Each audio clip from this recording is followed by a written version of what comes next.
Les damos la bienvenida a todas y todos al segundo evento en vivo de IOSFA mediante esta plataforma. Mi nombre es Juan Manuel y soy quien será el anfitrión del evento de hoy. Así que mientras van ingresando a la reunión y antes de comenzar a explicar de qué va a tratar el evento, es importante aclarar algunas cosas sobre el formato de este evento y sobre la plataforma para que todos entendamos cómo funciona. Primero hay que comentar que no es lo mismo un evento en vivo que una reunión por Teams. Estamos acostumbrados en nuestros lugares de trabajo o desde nuestras casas en este momento a realizar con nuestros compañeros reuniones por Teams para organizarnos con nuestra tarea laboral. Un evento en vivo es diferente. Un evento en vivo permite una gran cantidad de personas y es por eso que vamos a utilizar esta modalidad, para que la mayoría de los trabajadores de IOSFA puedan entrar y puedan ver este evento. Es por eso que no utilizamos la reunión por Teams a la que estamos más acostumbrados. Otra cuestión importante es que las personas que están mirando, o sea, todos ustedes, no van a poder participar en directo por cuestiones tecnológicas, porque la plataforma no nos da la opción de poder hacer una pregunta en vivo a los expositores. Sí van a poder participar desde otra modalidad. Si ven al costado van a tener un chat grupal, ahí van a poder hacer preguntas. Lo que vamos a hacer con esas preguntas es que algunos moderadores que están trabajando hoy con nosotros en este evento van a ir viendo las preguntas que cada uno de ustedes hacen y se las van a ir haciendo a los expositores en el momento indicado del evento, que va a ser en un ratito nada más. Si se repiten las preguntas, obviamente se va a preguntar una vez por motivos de tiempo. Si las preguntas son similares, se van a agrupar en una. Eso se va a decidir según las preguntas que haya, pero la idea y lo principal es tratar de responder la mayor cantidad de preguntas que podamos en el tiempo que dure el evento. Va a ser aproximadamente de 1 hora. Vamos a tratar de hacerlo lo más dinámico posible para que aprendamos sobre el tema que vamos a hablar hoy. Otra cosa importante, los que no puedan ver, los que no puedan participar ahora del evento, lo van a tener subido en la extranet porque este evento está siendo grabado. Los que, por ejemplo, quieran volver a chequear alguna información que escucharon hoy, también van a poder conectarse y volver a ver el evento. Bueno, ahora sí, el tema que hoy nos convoca es seguridad e higiene y la importancia de saber cuidarnos del COVID, tanto los que estamos trabajando en nuestras casas como los que están trabajando presencial en cualquier región del país. Hoy nos van a acompañar el doctor Aníbal Gutiérrez, gerente de Recursos Humanos, la licenciada Miriam Patricia Slater, miembro del equipo de seguridad e higiene, y el doctor Daniel Nucher, infectólogo y asesor de presidencia. Si les parece bien, entonces le damos la palabra ahora al doctor Aníbal Gutiérrez, el gerente de Recursos Humanos.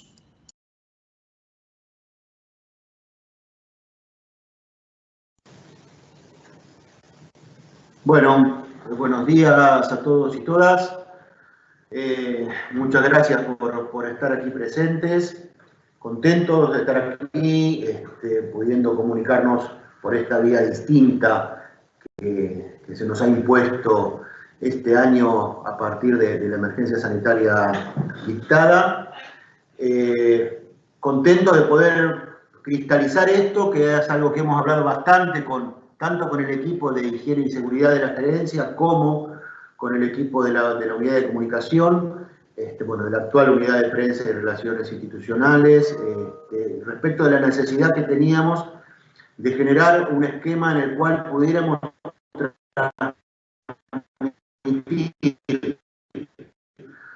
lo que necesitamos que se conozca y que se sepa respecto de la prevención que debemos tomar a partir de la existencia del COVID y de la emergencia sanitaria dictada y del resto de las medidas que desde el inicio de este año el Gobierno Nacional, el Ejecutivo Nacional y de los órganos rectores están tomando para lo más importante, que es salvaguardar la salud de todos los trabajadores y trabajadores del país y en nuestro caso de IOSFA.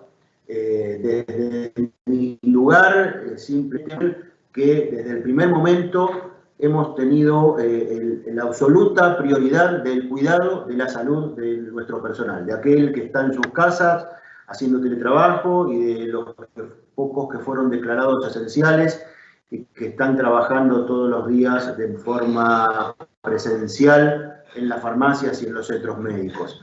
Ese fue nuestro norte, eso es lo que estamos haciendo y cuidando todos los días, y el equipo trabaja mucho para garantizarlo, y así seguiremos.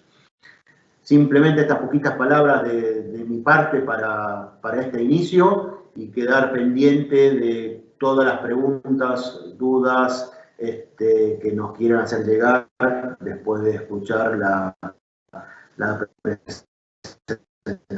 presentación de Miriam. Así que...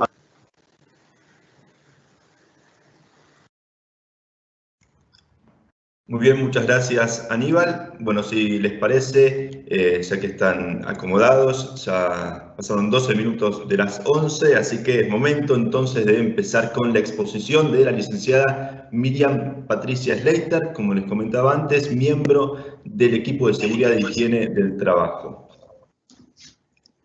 Muy buenos días a todos. Desde marzo estamos preocupados y ocupados en prevenir los contagios del virus que la OMS caracterizó a mediados de ese mes como pandemia. El coronavirus afecta a todo el mundo, en lo social, en lo económico y en lo laboral. Y realmente hace 6 meses que estamos recibiendo y escuchando información por distintos medios. Pero consideramos que es necesario que insistamos en la difusión de estas medidas y concretamente llevarles información que corresponde a la Organización Mundial de la Salud, al Ministerio de Salud y a la Superintendencia de Riesgos de Trabajo. Todo esto porque ya sabemos que estamos cansados, pero la situación que estamos viviendo realmente amerita que no nos descuidemos para nada, porque sabemos que convivimos con ese virus. Vamos a compartir una presentación. Espero que la estén pudiendo ver.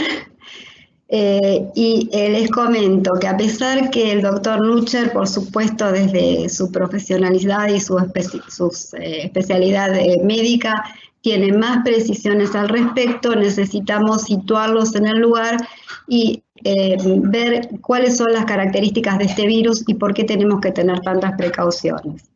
Todos sabemos que el SARS-CoV-2 es el virus que provocó que a partir de diciembre del 2019 surgiera una enfermedad que es el COVID-19 en la localidad de Wuhan, en China.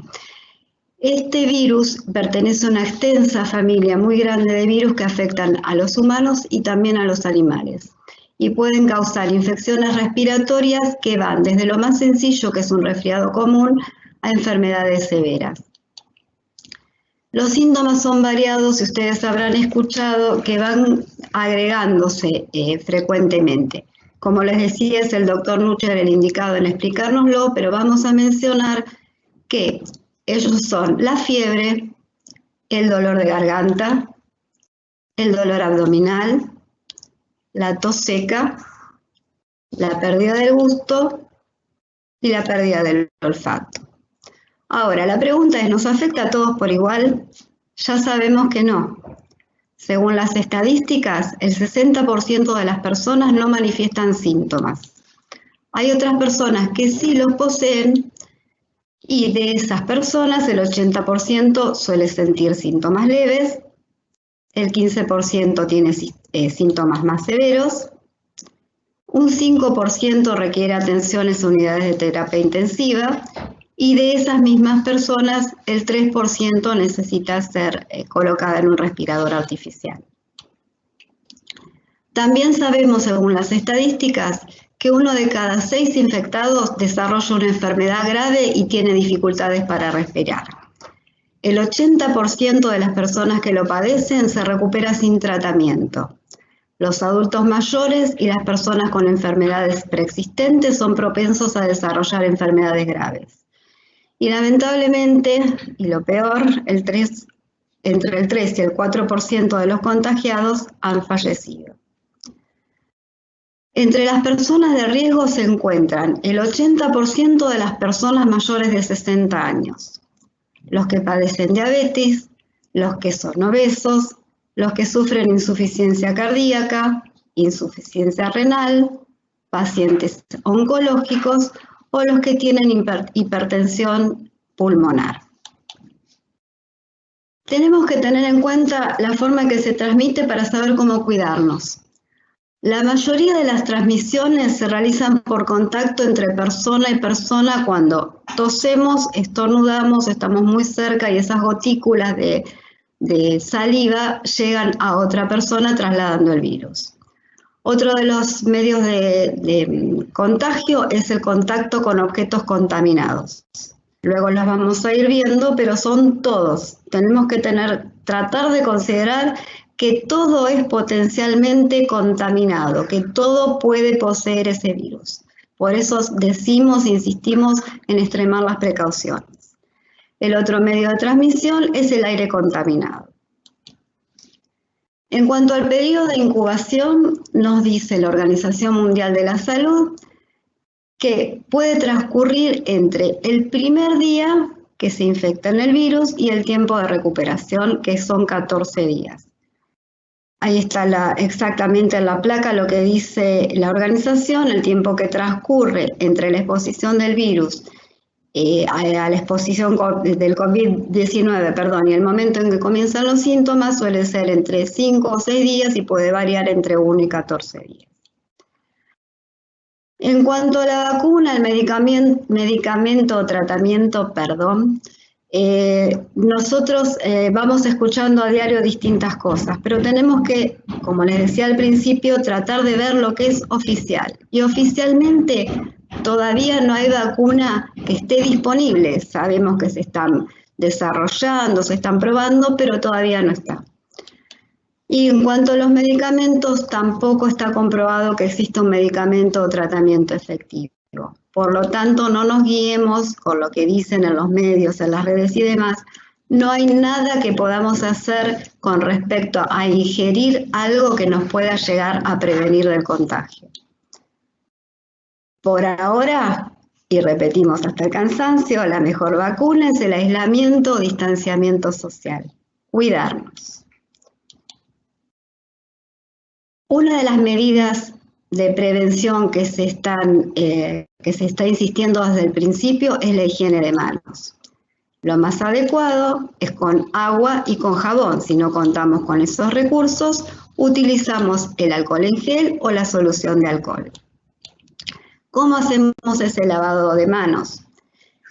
También nos están recomendando desde el principio de la pandemia que hagamos una higiene de manos con agua y jabón, en lo posible el agua que sea caliente, y tratando de extremar las precauciones y recorrer toda la mano, toda la superficie de la mano.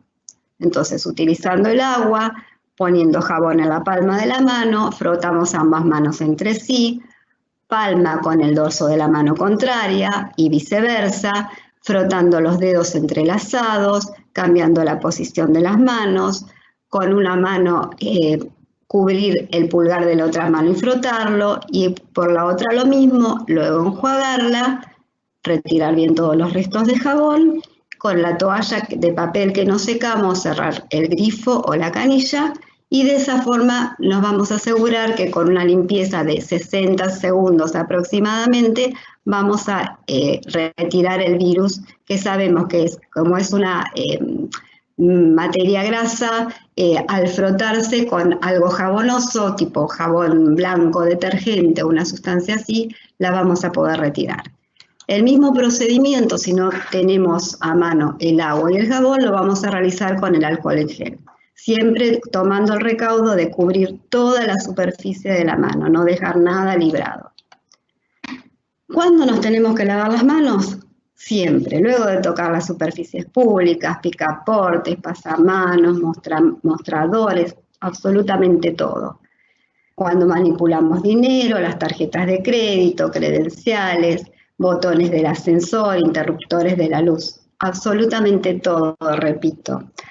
Antes y después de comer y de manipular alimentos, después de ir al baño, antes de colocarse elementos de protección personal y luego de retirárselos, después de toser o de estornudar, antes y después de utilizar elementos y herramientas de trabajo, y en lo casero después de cambiar los pañales a nuestros bebés, por ejemplo. Otra de las medidas que es sumamente importante es el distanciamiento social preventivo. Sabemos, como comenté al principio, que cuando alguien se acerca y tose o estornuda, despide secreciones que pueden contener el virus y que pueden ser respiradas y alcanzar el rostro de otras personas. Esta distancia prudencial evita el contacto. ¿Cuál es esa distancia? 2 metros. Si no hay posibilidad de seguir esa recomendación, lo mínimo es 1,50 m y siempre extremando las protecciones y utilizando el barbijo. Otras medidas de prevención son evitar tocarnos el rostro, o sea, la boca, la nariz, los ojos, taparnos la boca con el pliegue interno del codo si vamos a toser o estornudar, y ventilar los ambientes para asegurar la circulación del aire.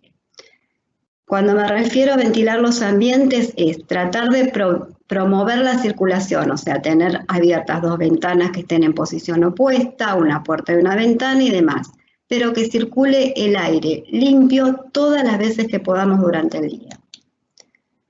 Con respecto a la limpieza de los ambientes, esto es un poquitito más difícil para todos y a veces nos causa un poquito de desgano hacerlo, pero no hay que descuidarlo.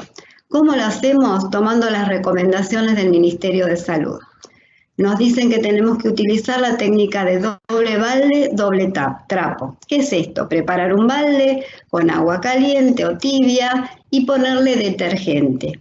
Utilizamos un trapo y vamos pasando esa solución con el trapo de piso, pero frotando la zona para levantar el virus, para despegarlo si es que existe. Enjuagamos y hacemos de la misma forma el mismo procedimiento. Lo que tenemos que tener en cuenta es utilizar elementos de protección personal. ¿Cuál sería el elemento de protección? En este caso, los guantes de látex, para que evitemos tomar contacto con el virus y además para proteger las manos porque sabemos que los detergentes provocan lesiones o pueden provocar lesiones en la piel. Otra recomendación es tener el ambiente ventilado. Como les decía antes, mientras limpiamos tenemos abierta puerta y ventana, por ejemplo. La desinfección de ambientes luego de realizar la higiene se hace con una solución de agua y lavandina de uso común. Es la lavandina de uso doméstico que compramos, pero con una concentración de 5,5 gramos por litro y en una proporción de 10 mililitros por litro de agua. O sea, ponemos el balde, por ejemplo, con 1 litro de agua y le agregamos los 10 mililitros de detergente. Tenemos que tener presente que esta solución de lavandina pierde efectividad, por lo tanto se prepara durante el día. Lo que no usamos en el día ya perdió esa efectividad. En cuanto a la limpieza y desinfección de los objetos, el proceso es similar. Utilizamos los mismos elementos, agua y jabón, si lo permite el material, y luego para desinfectarlo utilizamos la lavandina en una solución. La proporción de lavandina es 30% de lavandina y 70% de agua. La solución de alcohol, la proporción para que nos acordemos es justamente al revés, 70% de alcohol, que en este caso es de 96 grados o 98 grados, que es el alcohol común que utilizamos para las curaciones, y 30% de agua. Ahora, al utilizar estos elementos de limpieza y desinfección tenemos que tener recaudos. ¿Por qué? Porque suponen un riesgo. Recordemos cuando hablamos en las charlas de capacitación que el riesgo es la posibilidad que se produzca un daño. O sea, existe la posibilidad que por utilizar esos elementos podamos producir un daño a nuestra salud. ¿Qué elementos utilizamos para la limpieza? Dijimos antes la lavandina y cuáles son los riesgos. En cuanto a estos elementos de limpieza, hay en algunas recomendaciones se menciona al amonio cuaternario, pero en lo doméstico o a nivel laboral no conviene utilizarlo porque necesita más recaudos. Entonces, tratemos de utilizar la lavandina que es completamente adecuada. Y otro de los elementos de desinfección sabemos que es el alcohol en la solución que hablamos. Estos riesgos que ustedes vieron que están ingresando en la placa en este momento son toxicidad de los productos y lesiones.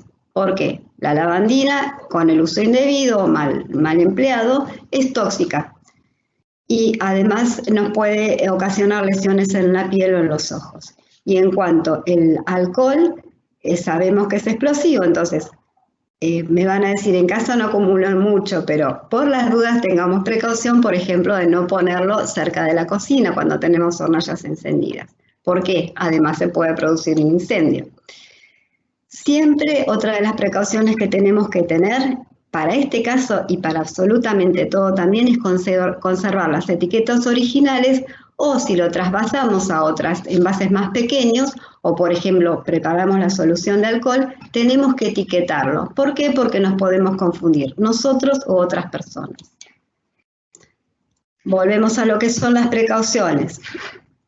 El riesgo que supone la lavandina es que es tóxico y produce lesiones. La toxicidad la vamos a ver si se producen, por ejemplo, inhalaciones y nos provoca afecciones respiratorias.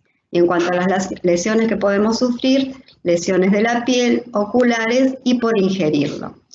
¿Cuáles son las precauciones? Verificar la etiqueta, o sea, la concentración que mencioné antes, 55 gramos por litro, y eso nos indica que es la de uso doméstico, las marcas que ustedes conocen, y la dilución que tenemos que hacer, el 30% de lavandina por el 70% de agua. Y en cuanto al alcohol, la toxicidad también está dada por afecciones respiratorias que se puedan producir por inhalación, las mismas lesiones, y sumamos lo que mencioné, las quemaduras y otras por producto de la explosión o del incendio. La verificación en este caso, la prevención, sería verificar la etiqueta, que sea alcohol etílico de 96 grados o 98 grados, y no ni metílico ni isopropílico. El alcohol que se utiliza es el común que compramos en la farmacia, el de curaciones. Y lo de la dilución, les recuerdo, 70% y 30%. Hay otras medidas preventivas que también tenemos que tomar, y esto es durante el desplazamiento hacia el trabajo y desde el lugar de trabajo. Les estoy mencionando esto porque aunque todos sabemos que solo debemos concurrir a nuestro lugar de trabajo los que estamos autorizados, o sea que por la dispensa que hizo el gobierno con respecto al aislamiento social preventivo y obligatorio, estamos autorizados a trabajar. En el ámbito de IOSFA, ustedes saben que son las personas que trabajan en farmacias, y en el ámbito de la salud. Estas medidas que tenemos que tomar se relacionan con, en primer lugar, si tenemos síntomas vinculados con el COVID, que ya mencionamos, no concurrir al establecimiento, contactar al sistema de salud local para saber qué recaudos tenemos que tomar, cómo tenemos que proceder y para comprobarlo, sobre todo si tenemos el virus o no, y avisar a nuestro empleador, a nuestro jefe, como para que sepa que no vamos a poder concurrir. ¿Por qué no vamos a concurrir? Primero, para cuidarnos nosotros, y en segundo lugar, para cuidar a todo el resto de nuestros compañeros y las personas que podamos encontrar mientras nos circulamos a este lugar. Les decía de llamar por teléfono. Los números de teléfono son los que corresponden a la jurisdicción local. En Cava sabemos que es el 107, en el 148 en la provincia de Buenos Aires, y después cada jurisdicción tiene el suyo. Otro de los recaudos se relaciona con higienizarnos siempre las manos antes y después de trasladarnos. Llevar con nosotros el kit de higiene personal, que constituye nada más y nada menos que el alcohol en gel o una solución de alcohol.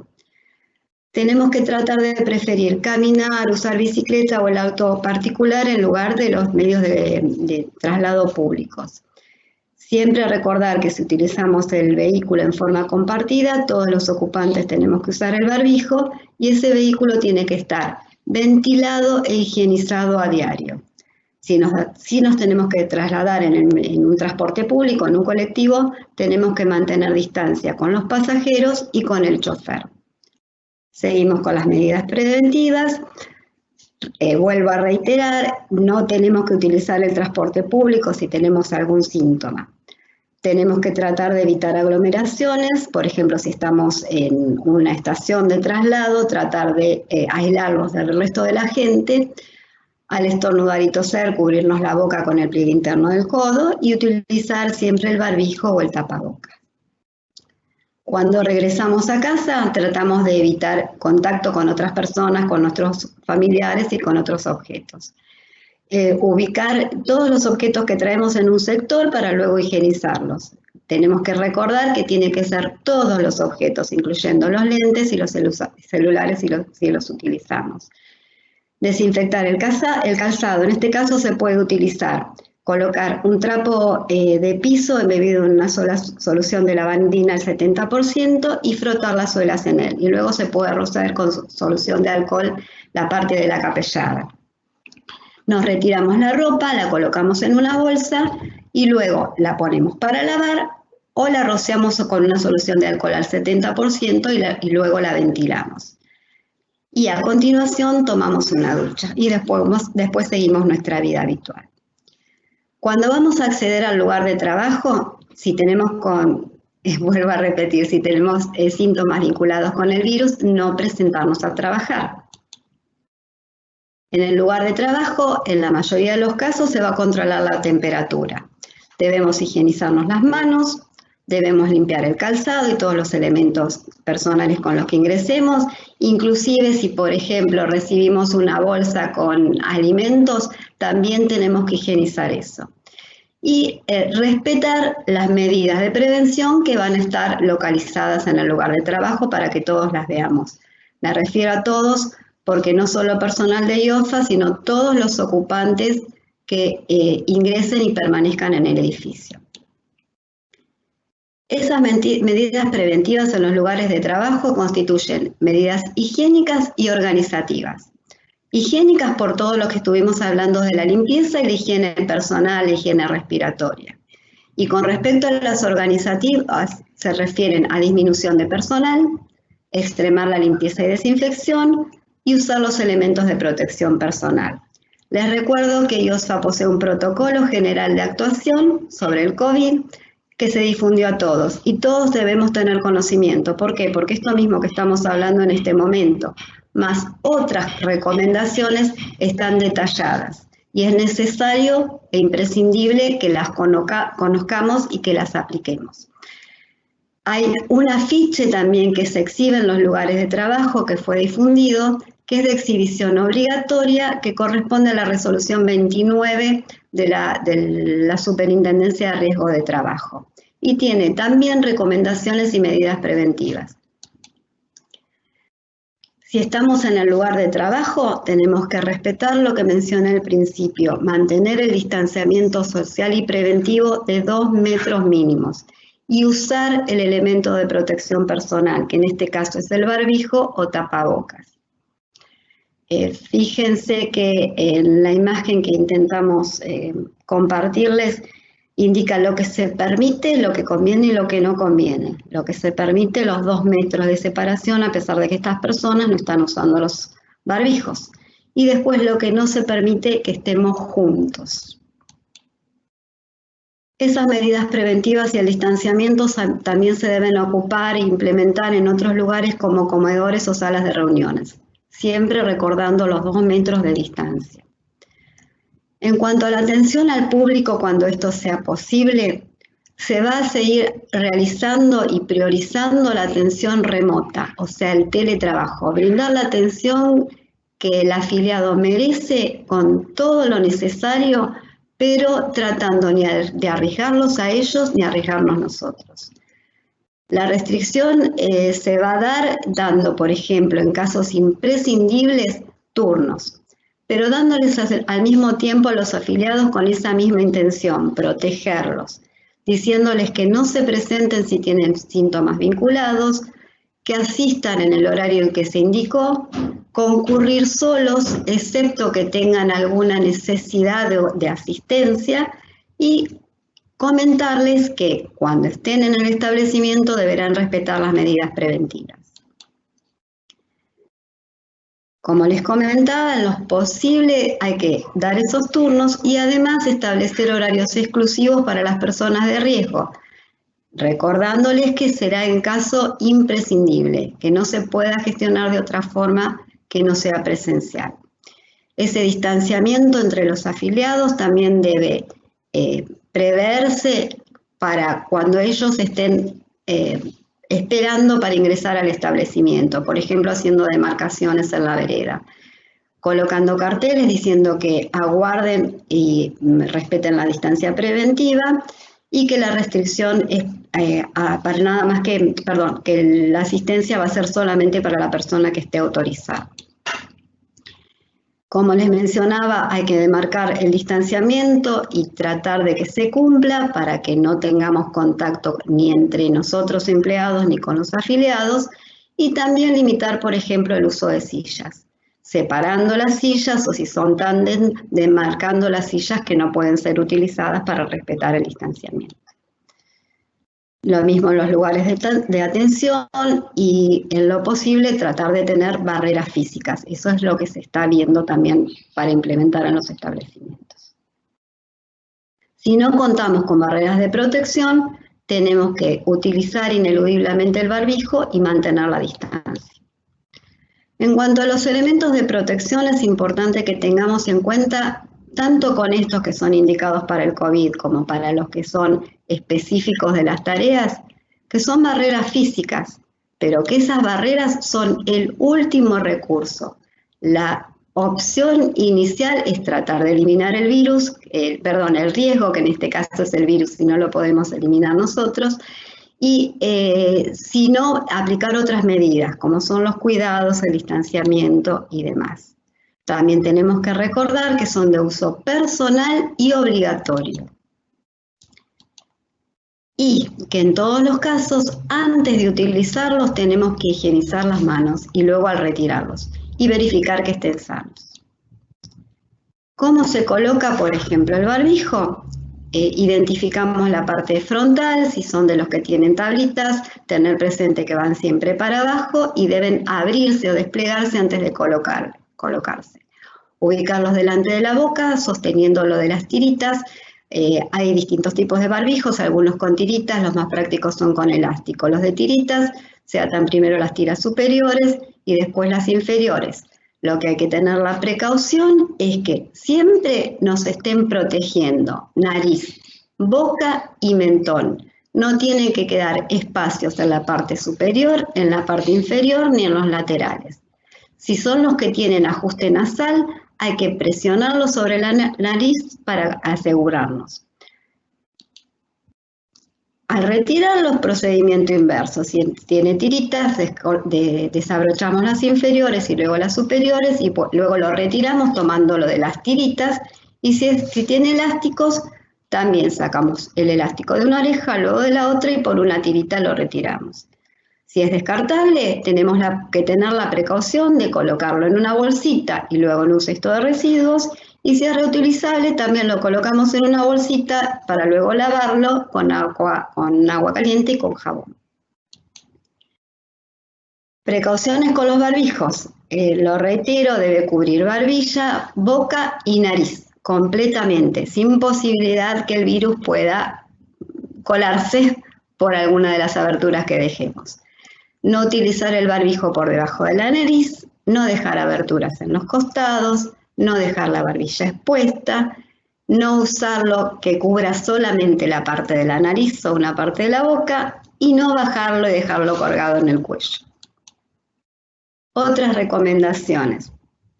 Los elementos de protección personal deben colocarse antes de iniciar cualquier actividad con posibilidad de exposición. Se retiran solamente cuando salimos del área de exposición. Consideramos que están potencialmente contaminados, por lo tanto hay que manipularlos muy cuidadosamente, por eso les decía tomarlos por una tirita o por el elástico, y para evitar que se genere una fuente de contaminación, no deben dejarse en cualquier lugar, deben colocarse, como les decía, en el lugar indicado y con todas las precauciones. Vamos al punto de que, ¿qué hacemos si hay una persona que tiene síntomas de COVID? En primer lugar, aislarlo. En los lugares de trabajo va a tener que haber un lugar que nosotros podamos ubicar a esa persona, acompañarla para que esté en un lugar seguro, por ella misma y por los demás. Entonces, primer tema, aislarlo. En segundo lugar, evitar contacto físico. Tenemos que asistirlo, pero con recaudos, tomando distancia, usando el barbijo, protección ocular y guantes, y proveerle protección si no la posee, o sea, darle un barbijo. Luego se hará el traslado cuando llamemos al centro sanitario de la jurisdicción y nos indique a dónde acompañarlo, a dónde destinarlo, implementar medidas de control en el lugar y con respecto a las personas que estuvieron trabajando allí. Esas medidas son identificar a las personas que pudieron tomar contacto y luego hacer una desinfección intensiva. ¿Qué es una desinfección intensiva? Si tenemos empresa de limpieza y si no vemos cómo se realiza, realizar la higiene, como dijimos, con el agua y detergente, pero después la desinfección con lavandina o con la solución de lavandina es al doble de la proporción que utilizamos habitualmente para limpiar. Eso se hace con elementos de protección especiales, o sea, no es para que la realice cualquiera, pero por lo menos para que lo tengamos presente. ¿Dónde consultar por el tema de COVID? De acuerdo al número de la entidad sanitaria local, de la unidad sanitaria local. A ustedes les va a quedar la presentación, así que van a poder consultar los números. Y si no, hay distintos, en la página del Ministerio de Salud también se pueden consultar. En definitiva, lo que tenemos que hacer es cuidarnos, cumplir el distanciamiento social, usar el barbijo, lavarnos las manos y cuando no tenemos que ir a trabajar, quedarnos en casa. Les agradezco muchísimo. Que tengan un muy buen día. Muchas gracias, Miriam. Un placer realmente escuchar la información con tanta claridad y personalmente me quedo con algunos puntos que me parece relevantes destacar que decía justamente Miriam, que es lavarse la mano siempre, eso es muy importante, la distancia social y el uso del barbijo o tapabocas, la higiene y desinfección de ambientes y las medidas de desplazamiento hacia y desde el lugar del trabajo, como la higiene de manos, el preferir caminar si estamos cerca o ir en bicicleta, tratar de no usar el transporte público porque es uno de los focos de contagio más importante. Escuchamos a Miriam, un placer, y ahora es importante también escuchar a los profesionales de la salud. Es por eso que tenemos al doctor Daniel Nucher, él es infectólogo y asesor de presidencia de IOSFA. Bienvenido, Daniel, muchas gracias por estar acá. ¿Qué tal? Buenos días. Muchas gracias. Gracias, Aníbal, por la invitación. Me parece importantísimo hacer este tipo de eventos porque es un tema que preocupa mucho. Si bien lo importante, creo yo, esto lo habíamos charlado ayer, es contestar preguntas porque debe haber muchas dudas y creo que el tiempo que queda, que no es mucho, hay que utilizarlo, creo yo, para contestar preguntas.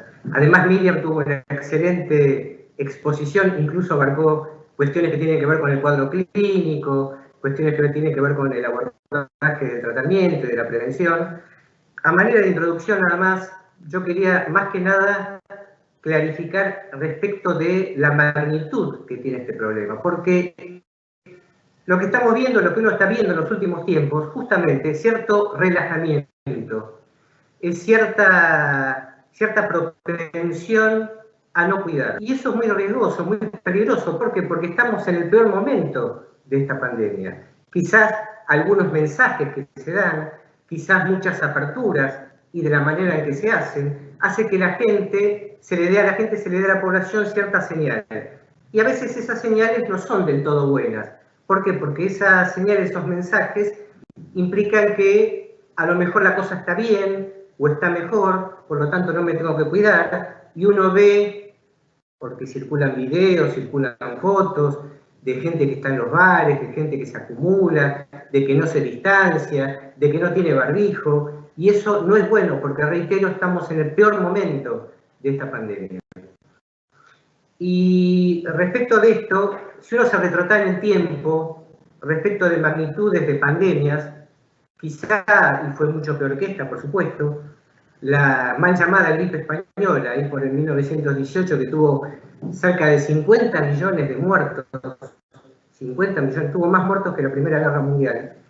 Y tenemos que llegar, a partir de ese momento, y a veces uno tiene que comparar, y es importante por comparar, y creo que esto es mucho más reciente, y la gente está muy al tanto, porque tiene solo 10 años, recuerdan la pandemia de gripe A.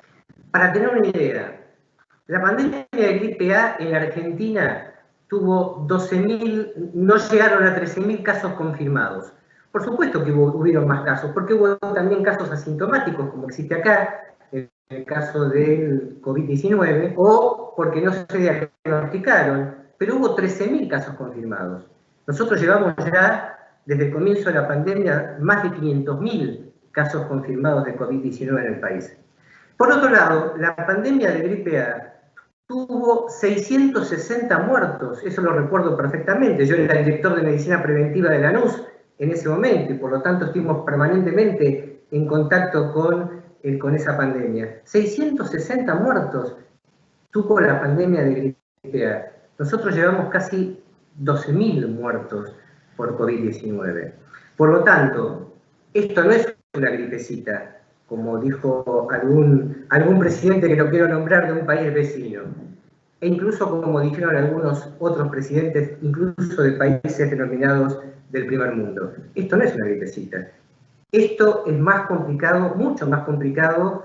Hablamos recién de la gripe A, de la pandemia de gripe A. Tiene un virus que tiene mayor propagación, mayor contagiosidad y fundamentalmente tiene mayor mortalidad, mucha mayor mortalidad que el virus de la gripe. Entonces, me parece importante, en primer lugar, tener en cuenta que esto es un problema grave, que la magnitud del problema es grave, que tenemos muchos casos confirmados y muchos casos diarios, porque cuando uno escucha que los casos están amesetados, yo no estoy tan de acuerdo con esto.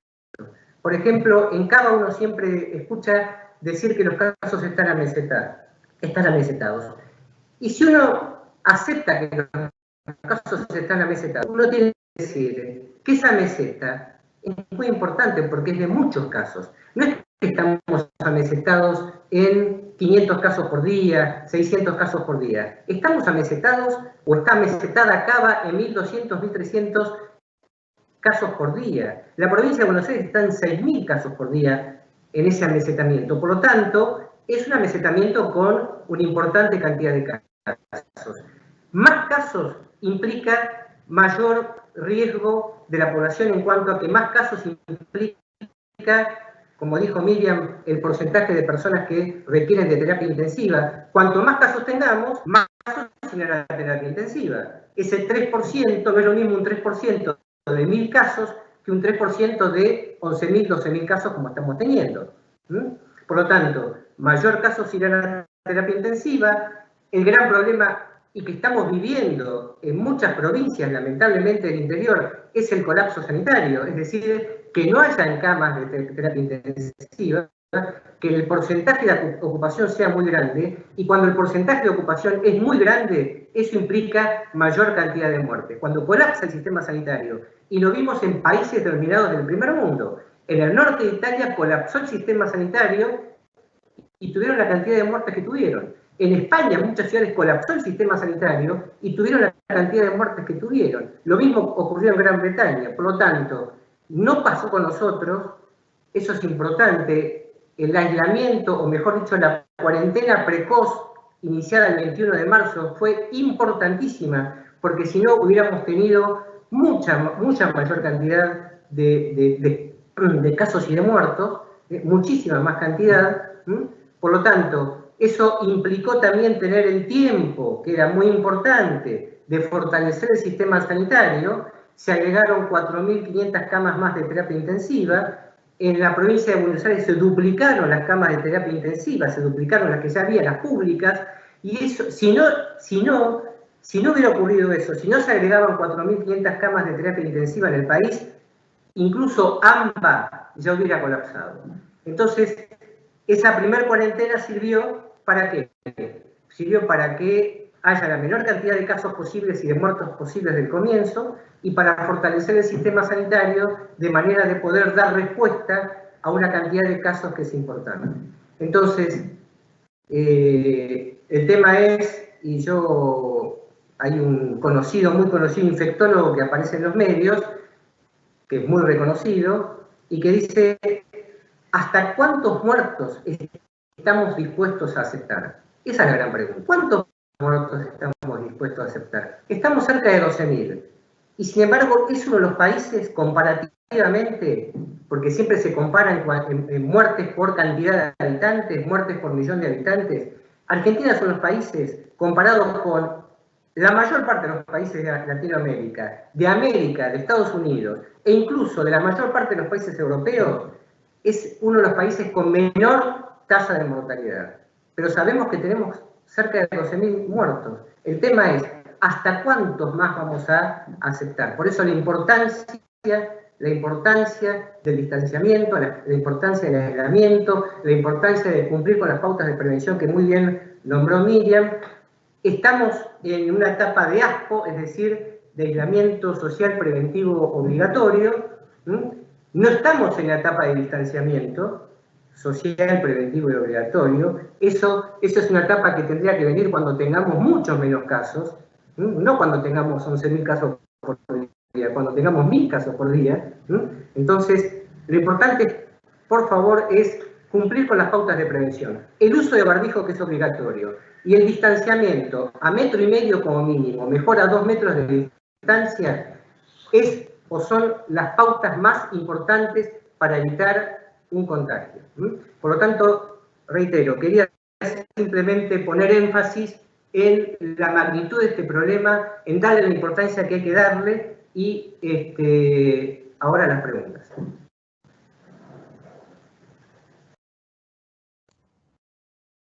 Muchas gracias, Daniel. Qué importante, ¿no? Es escuchar a las personas que saben, que investigan, que realmente saben sobre el tema, y destaco también los dichos de Daniel sobre la importancia del distanciamiento de 2 metros y del uso de barbijo. Es algo fundamental para que podamos en algún momento salir de la pandemia, más allá de la vacuna que se venga, con los cuidados que tenemos que tener en el día a día. Ahora sí, entonces, lo prometido es deuda. Habíamos hablado entonces de las preguntas, ya estuvieron haciendo algunas, les vuelvo a comentar cómo es la metodología. Hay un chat que tienen a disposición grupal en donde pueden hacer preguntas sobre lo que hablaron Miriam y Daniel. Desde sus puestos de trabajo. Bueno, ya iremos viendo las preguntas que ya hicieron, pero pueden seguir ahora haciendo las preguntas que se les vayan ocurriendo. Si les parece, entonces empezamos. Yo voy a mirar hacia un costado porque tengo las preguntas en otra pantalla, no les estoy faltando el respeto, y hay algunas que son un poquito largas, así que las voy a decir lo más lento posible para que se entiendan. Bueno, la primera pregunta, dicen que quieren saber si una vez que vuelva el personal civil a trabajar a las delegaciones, se va a mantener la licencia preventiva para los que tienen niños en edad escolar, considerando, dicen, que no hay guarderías, ni colegios, ni colonias. La pregunta es para el señor Gutiérrez.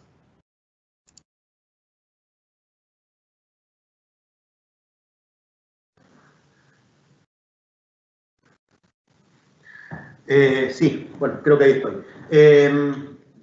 Tal vez para aclarar esto, cualquier otra pregunta que tenga que ver con el tema. No tenemos todavía información respecto de qué va a pasar cuando volvamos, ni cuándo vamos a volver, ni cómo vamos a volver. Lo que sí puedo decirles es que vamos a volver cuando la autoridad nacional permita volver, no antes.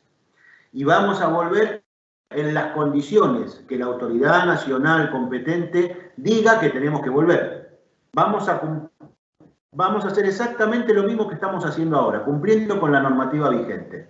No permitimos de ninguna manera el trabajo presencial de los agentes de la obra social, salvo los que fueron declarados esenciales, que son los trabajadores y trabajadoras de las farmacias y de los centros médicos, y el personal militar y de seguridad en actividad en las delegaciones. El resto del personal no debe trabajar de manera presencial y en eso somos absolutamente estrictos desde aquí. Cada vez que nos enteramos, que nos llega alguna comunicación de que hay personal civil trabajando, inmediatamente ponemos en conocimiento del superior que sea, que debe inmediatamente terminar con eso. El regreso va a ser en función de lo que la normativa dicte. Cuando el Poder Ejecutivo dicte que el sector público nacional al cual integramos puede volver a trabajar de forma presencial, volveremos. Si dice que volveremos a trabajar de forma presencial de manera escalonada, volveremos de manera escalonada. Si dice que volveremos a trabajar de forma presencial y escalonada, pero que continuarán vigentes las licencias especiales para, por ejemplo, madres y padres con hijos en edad escolar o personal de riesgo, bueno, cumpliremos con eso. O sea, no podemos adelantarnos porque no sabemos hoy, a ciencia cierta, cómo va a ser eso. Lo que sí les puedo asegurar, porque es una instrucción precisa que tenemos del presidente de la Obra Social, es que vamos a cumplir estrictamente con la normativa vigente.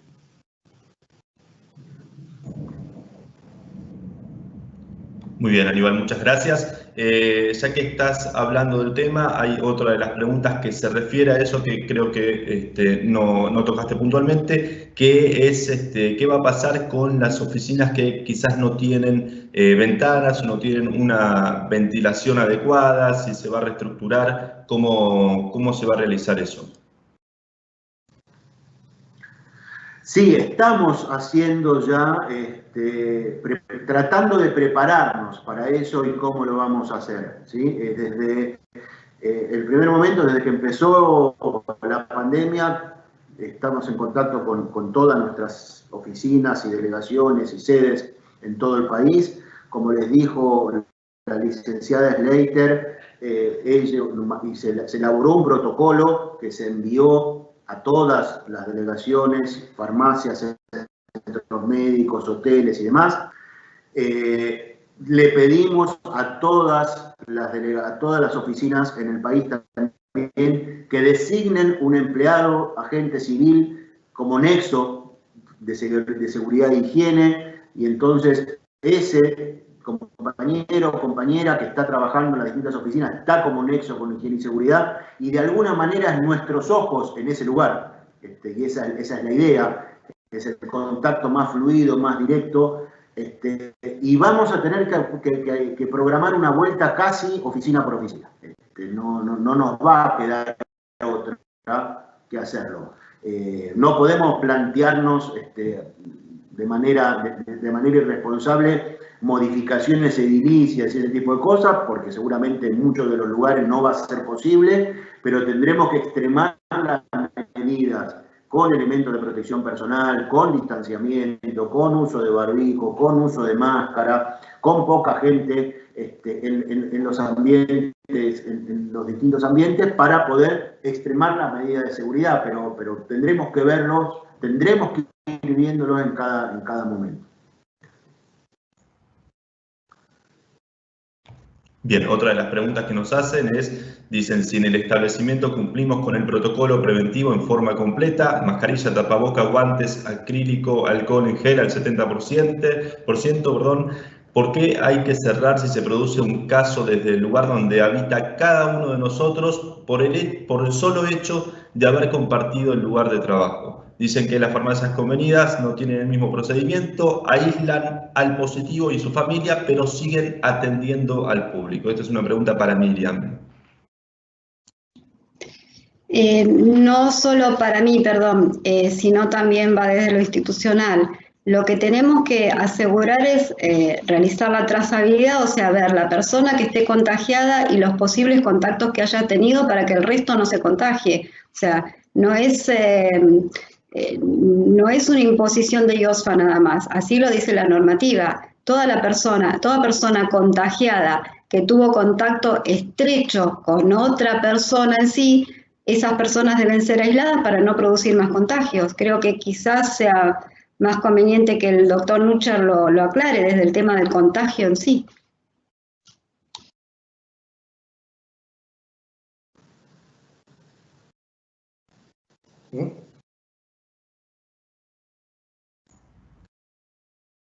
Puede hablar, Daniel.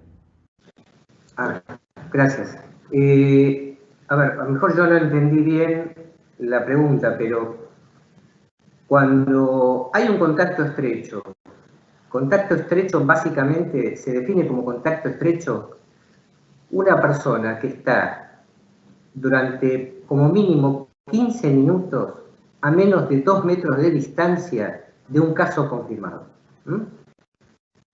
Eso es la definición de contacto estrecho. Por lo tanto, en un lugar de trabajo, en una vivienda, en donde sea, supongamos en este caso en un lugar de trabajo, por supuesto, el caso confirmado, y acá quiero aclarar alguna cosa también, a veces uno tiene síntomas, se hace el hisopado, y el hisopado tarda, no sé, a veces no está el resultado en el momento. Por lo tanto, uno tiene que estar atento a cuando tenga síntomas. Porque uno tiene síntomas, se hisopa, y no tiene que esperar el resultado que puede tardar a lo mejor 48 horas. Si uno tiene síntomas por los cuales uno define a esa persona como caso sospechoso, trabaje donde trabaje, aquellas personas, compañeros de trabajo, que son contactos estrechos, por supuesto la persona que tiene síntomas se lo saca de trabajo porque va a estar aislado en su casa, a la espera de la confirmación del hisopado, pero todos los contactos estrechos, todos los compañeros de trabajo que sean contactos estrechos, deben aislarse. Eso es obligatorio. Y se deben aislar 14 días. Son 14 días de aislamiento. ¿Por qué 14 días? Porque es el periodo máximo de incubación de esta enfermedad. Que si bien la mayor parte, más del 90%, cuando se manifiesta clínicamente, los síntomas empiezan entre el quinto y el séptimo día, la mayor cantidad de los casos que tienen manifestación clínica, porque existe un porcentaje importante que no van a tener manifestación clínica, lo que se ha visto es que a veces la manifestación clínica empieza el día 12, el día 13, y el máximo periodo de incubación es el día 14. Por lo tanto, todos los contactos estrechos se aíslan en sus casas durante 14 días. Que ese, vuelvo a repetir, el periodo máximo de incubación. ¿A la espera de qué? A la espera de que aparezca algún síntoma, si es que aparece. Estamos, pero la cuestión es esa. El aislamiento es obligatorio de todos los contactos estrechos. Muchas gracias, Daniel. El establecimiento, lo cual... Perdón, pensé que había terminado. Eso no significa que un establecimiento tenga que cerrar, no siempre, a veces ocurre, depende de la dinámica de los trabajadores. Depende si hay 2 turnos, depende si hay un solo turno, depende de si todos son casos estrechos, lo cual es muy raro, porque muchos de los trabajadores no son casos estrechos, no son contactos estrechos, y por lo tanto no tienen que estar aislados. Así que se cierre o no se cierre un establecimiento va a depender de la dinámica de los trabajadores. Bien, ahora sí, muchas gracias. Seguimos entonces con la siguiente pregunta, es ¿quién se encarga de provisión de los elementos de protección personal y de la contratación de la empresa de limpieza, ya que no está contemplado en las licitaciones? Una pregunta para Miriam. Respondo un poquito yo y creo que después me va a ayudar también el doctor Gutiérrez. Las contrataciones y las compras se hacen como todos los procesos habituales de compras dentro de IOSFA. Hay establecimientos que tienen posibilidad de adquirirlos por sus propios medios y otros que los adquieren a través de compras conjuntas de una subgerencia o de la gerencia. Depende de los casos particulares.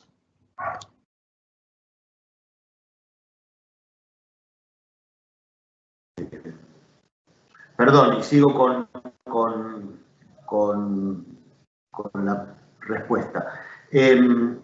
A ver, los procesos de compra, como dice bien la licenciada Leiter, son los procesos de compra habituales de la obra social.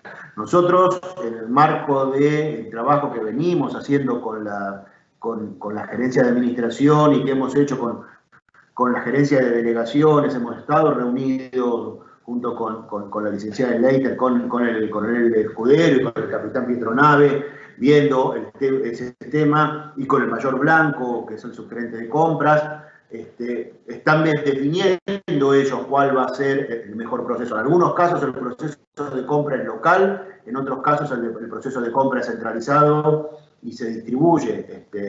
En el caso de las farmacias, por ejemplo, creo, si no estoy mal, que la mayor parte de las compras ha sido centralizada y desde acá se ha distribuido tanto alcohol en gel como barbijos y máscaras.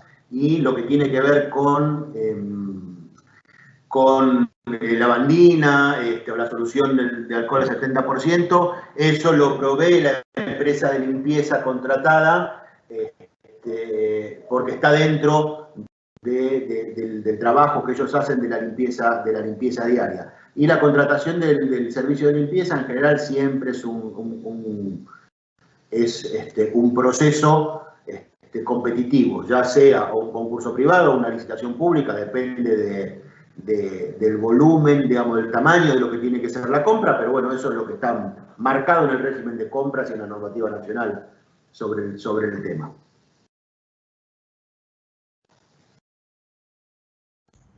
Muy bien, muchas gracias, Aníbal. Seguimos con la siguiente pregunta, es para el doctor Nuchen en este caso.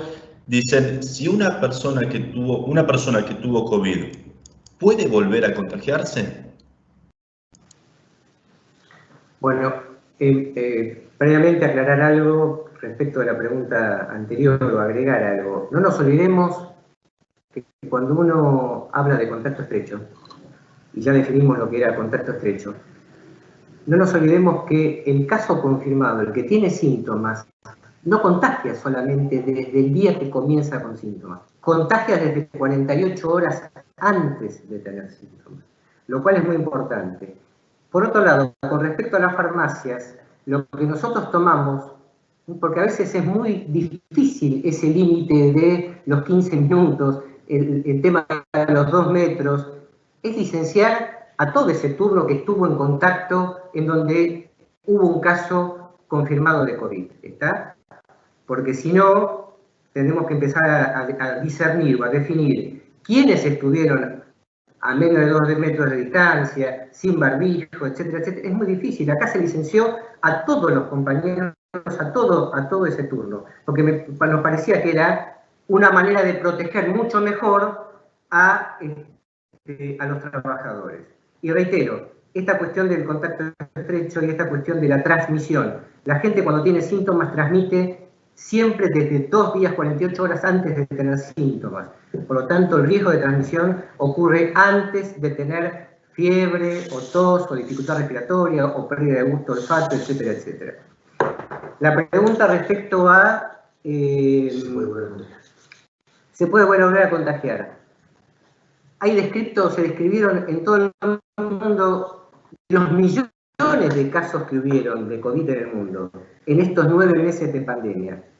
No solamente los millones, llevamos casi, y esto es otro dato importante que no dije antes, en el mundo llevamos casi 1 millón de muertos en 9 meses de pandemia.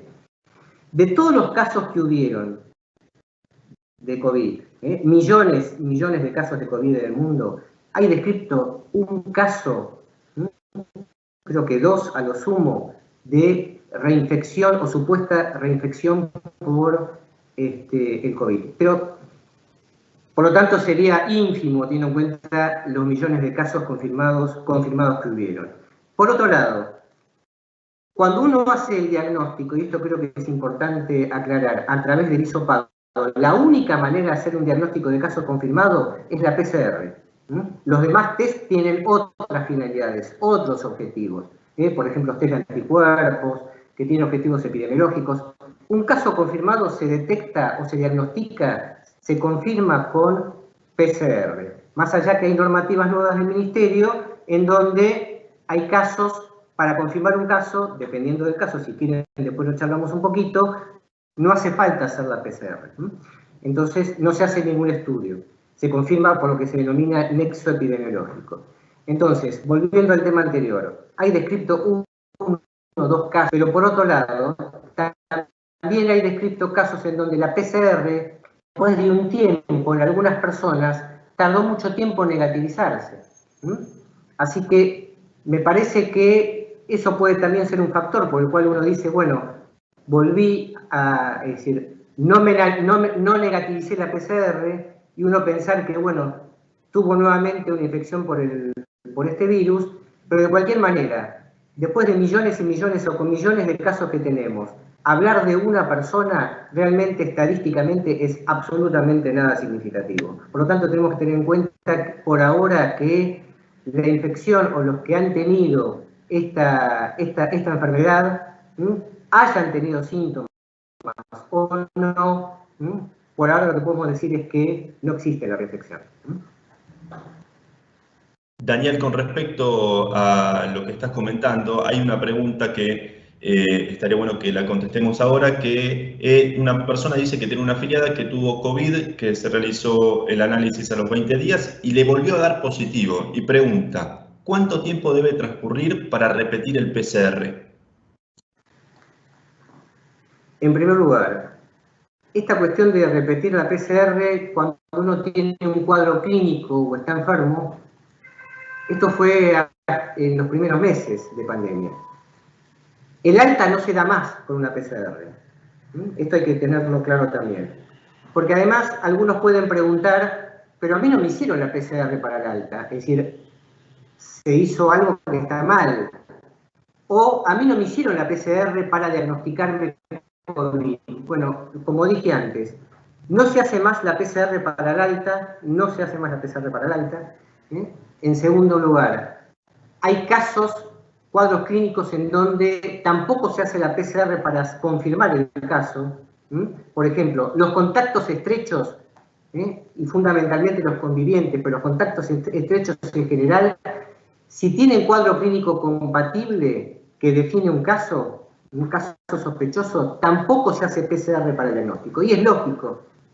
Aquellas personas que de repente, repentinamente, tengan pérdida de gusto y de olfato, se considera como COVID, tampoco se hace la PCR para confirmar el caso. Por lo tanto, no se hace PCR, vuelvo a repetir, para el alta de los pacientes. Ahora, muchas veces, y se ha visto no en un solo paciente, la persistencia de una PCR, porque bueno, si pensamos en cuándo se da el alta de un paciente con un cuadro leve o intermedio de COVID, no hablamos aquellas personas internadas o internadas en terapia intensiva con neumonía, sino con cuadros leves o cuadros intermedios de COVID. El alta se da a los 10 días de comenzado el cuadro clínico. Ahora se prolongó el tiempo, le hicieron una PCR y siguió positiva, porque hubo muchos casos en donde la PCR siguió positiva. ¿Por qué? Porque en la garganta, en las fauces, quedan restos del genoma del virus. Y esos restos del genoma del virus, ese ARN del virus, que es lo que detecta la PCR para hacer el diagnóstico, esos restos de genoma del virus son suficientes para que esa PCR dé positiva. Pero eso no significa que sea contagiosa la persona. Voy a repetir, esa parte o esos restos del genoma viral hacen que la PCR sea positiva, pero eso no significa contagiosidad. ¿Está claro? Muy bien, muchas gracias, Daniel. Tengo acá dos preguntas para Aníbal. La primera dice, estamos teniendo problemas con las computadoras de casa, desgaste, uso compartido con familiares. No hay posibilidad de llevarnos la de la oficina, preguntan. Y por otro lado, también nos consulta otra persona, ¿qué va a pasar con las vacaciones de las personas que no tomaron sus licencias? Respecto de las computadoras, no es una decisión que pase por la gerencia de recursos humanos, organizaciones afiliadas. Es un tema que pasa por la sugerencia de sistemas y es una decisión que toman nuestros colegas de la sugerencia de sistemas y de la gerencia de la que dependen, que es la gerencia de modernización.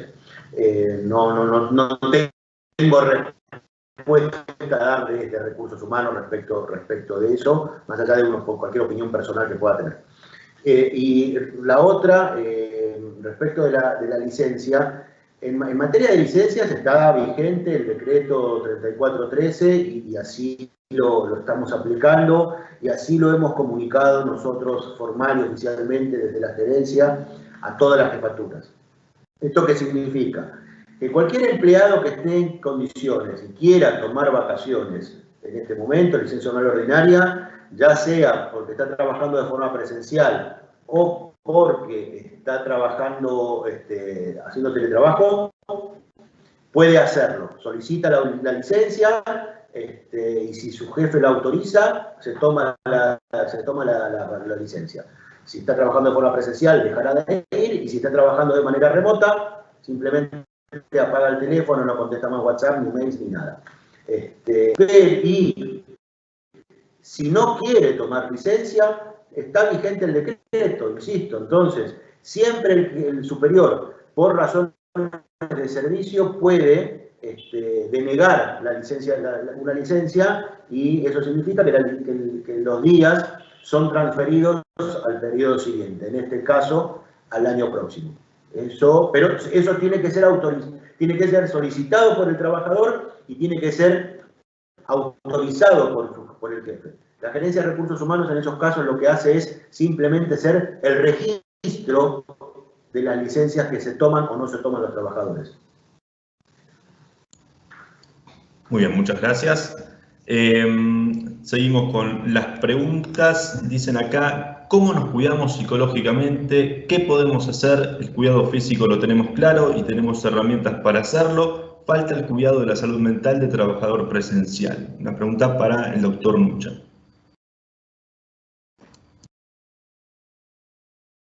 No soy un especialista en salud mental, pero a mí la reflexión que se me ocurre, porque muchas veces se escucha, y es lógico, porque eso no pasa solamente a los trabajadores de IOSFA. La cuarentena fue una cuarentena al comienzo para todos, y para muchos sigue la cuarentena, fundamentalmente para los mayores de 65 años, para aquellas personas que tienen factores de riesgo, tienen que estar en sus casas. Y cuanto más tiempo estén en sus casas, por supuesto, mejor, porque es la mejor manera de no cruzarse con el virus. Entonces, lo que uno siempre escucha es esta cuestión, y voy a repetir, es muy lógico y es entendible. El tema de la salud mental respecto de la cuarentena, respecto del aislamiento. Pero no todos son iguales, no todos responden de la misma manera, a no todos les afecta de la misma manera. De cualquier manera, me parece que lo que tiene que quedar bien en claro es que muchas veces, a ver, cuando a mí me preguntan, pero estoy harto de la cuarentena y me afecta porque me deprime la cuarentena y me pone ansioso la cuarentena o me angustia la cuarentena, y yo lo que contesto siempre es que peor es tener un COVID. Y mucho peor es tener un familiar o un amigo que está en terapia intensiva con COVID. Y es mucho peor tener un familiar muerto por COVID. ¿Está? Por lo tanto, me parece que uno tiene que poner en la balanza estas cuestiones. Voy a repetir, no voy a hablar, porque no soy un especialista del tema y de alguna manera, de la afectación en cuanto a salud mental. Sí me parecía a mí una reflexión respecto de lo que acabo de decir. Cuando mucha gente dice, no me banco a la cuarentena porque me deprime, porque me angustia, porque no puedo ir a tomar una cerveza, porque no puedo encontrarme con los amigos, porque no puedo ir a hacer un asado con amigos, etcétera, etcétera. Yo creo que, vuelvo a repetir, hay que poner en la balanza.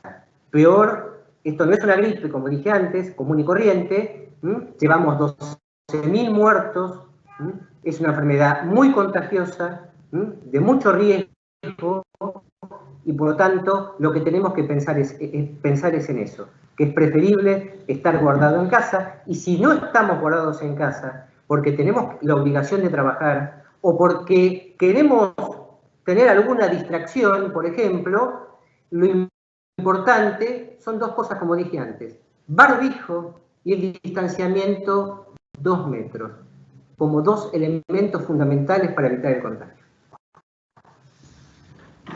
Bien, muchas gracias. Ya estamos llegando a las últimas preguntas. La próxima es para Miriam. Dicen, si no entendí mal, ¿en las oficinas sería obligatorio usar siempre el barbijo? Sí, por supuesto, sobre todo si no, no se puede asegurar el distanciamiento de 2 metros.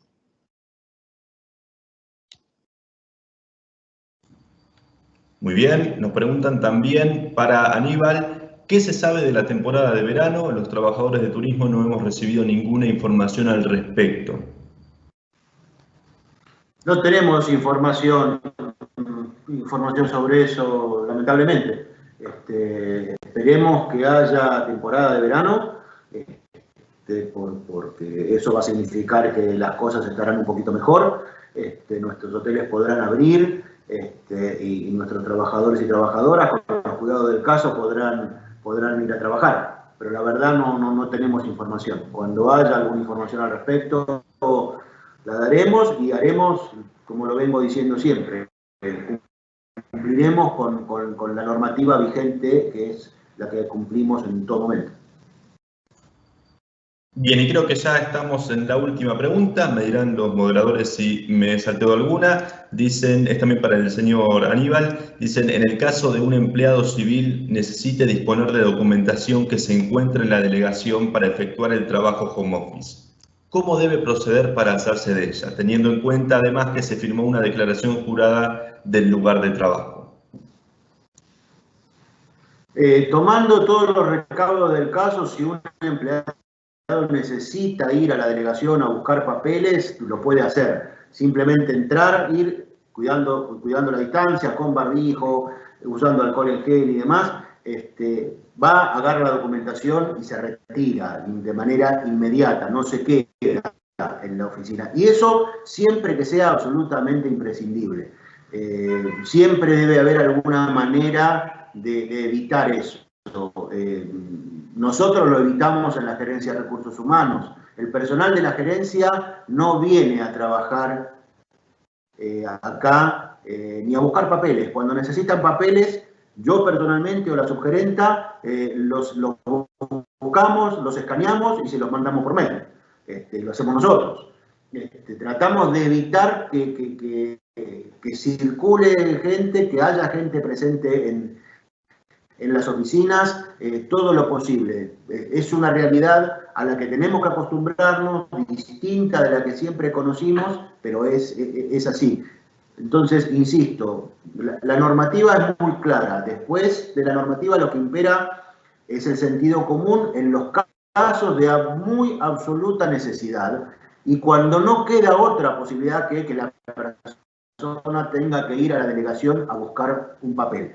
Pero insisto, yo no sé si es tan necesario que los trabajadores se tengan que trasladar a una delegación a buscar papeles, si no hay otras maneras de que se hagan con la documentación. Pero eso lo saben en cada oficina, no lo podemos saber nosotros a la distancia desde aquí. Como ejemplo les doy lo que hacemos nosotros, no vienen acá.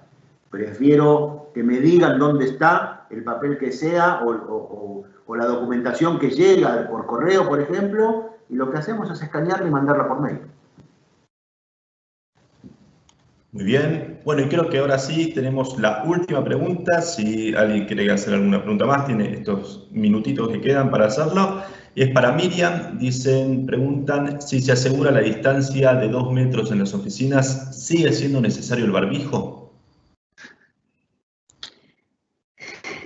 Sí, lo más indicado es que utilicemos el barbijo como para todas las actividades que realicemos en nuestra vida común. Si me permiten, quiero hacer un comentario de algo que omití durante el tema de los riesgos de la utilización de productos químicos. Mencioné varios, pero hay uno que es importantísimo, que normalmente lo incurrimos en ese error hasta cuando hacemos la limpieza de casa, que es mezclar productos químicos. Los productos químicos de limpieza no son miscibles porque producen daños, entonces hay que utilizar, cuando es necesario utilizar el detergente, se utiliza el detergente solo, después la lavandina por separado, no se mezclan los productos de limpieza.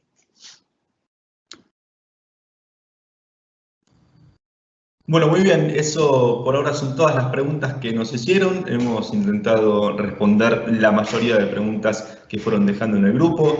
Fue un placer realmente escuchar a los expositores, a Miriam, a Daniel y a Aníbal. Así que hasta acá llegamos hoy. Nos vemos la próxima. Les agradecemos también a ustedes por estar del otro lado escuchando y prestando atención. Y bueno, nos vamos con un poquito más de aprendizaje sobre el COVID y sobre cómo interactuar con las personas, sobre cómo cuidarnos de esta enfermedad. Les mandamos un abrazo grande y será hasta la próxima.